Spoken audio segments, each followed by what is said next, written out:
Hey everyone, and welcome.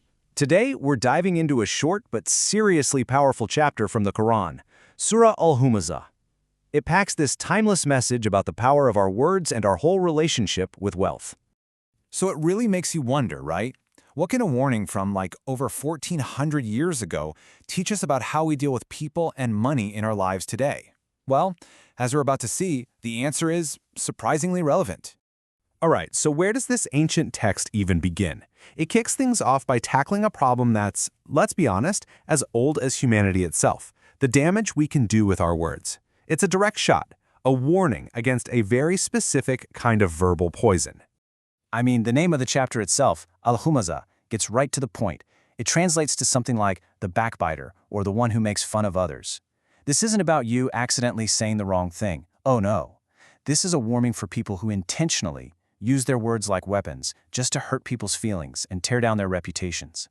And wow, the opening line, it does not pull any punches. It just comes right out and says, "Woe to every backbiter, slanderer." Now, in this context, woe isn't just, oh, that's sad. It's a huge declaration, a promise that big trouble is on the way for anyone who does this stuff. It sets a really serious tone right from the get-go. Okay, so the chapter actually breaks down two different kinds of hurtful talk. First, you've got the backbiter. That's the person who says nasty things about you the second you leave the room. Classic office gossip or trash talking in the group chat. Then you've got the slanderer. This person is next level. They're actively making up and spreading mean lies. And both of these are called out as being just incredibly destructive. But the warning doesn't just stop with words. The text then pivots to another really corrosive force: the illusion that greed and materialism can build up around us. So the warning gets bigger, right? It starts talking about this other kind of person, someone whose priorities are just totally backward.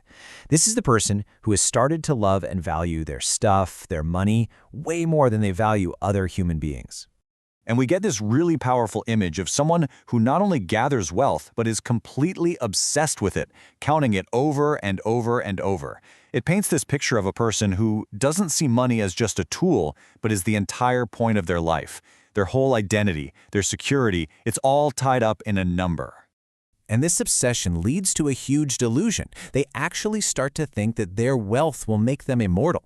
It's a complete misunderstanding of how life works. They believe their riches can somehow buy them an escape from the one thing that's certain for all of us.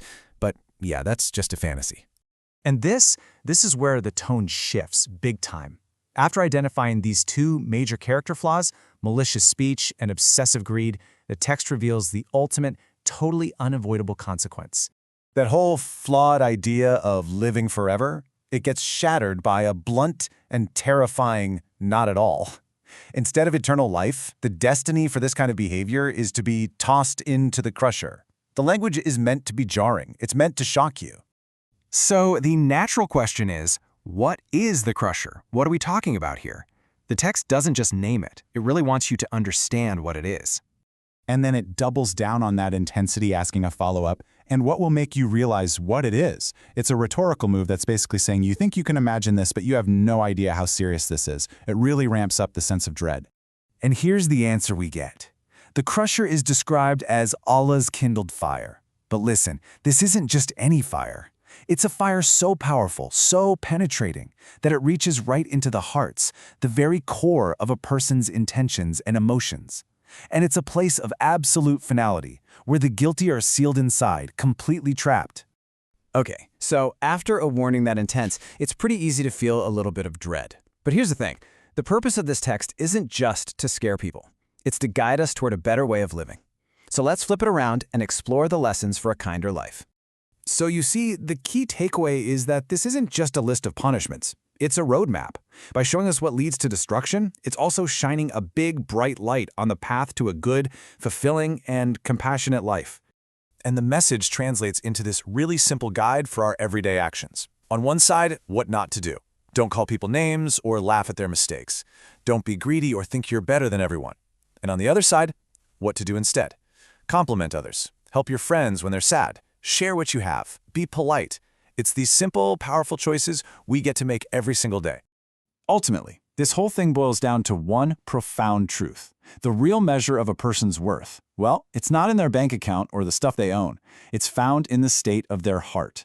What truly matters is kindness, generosity, and how we treat other people. That's the real wealth this ancient message is urging us to chase after.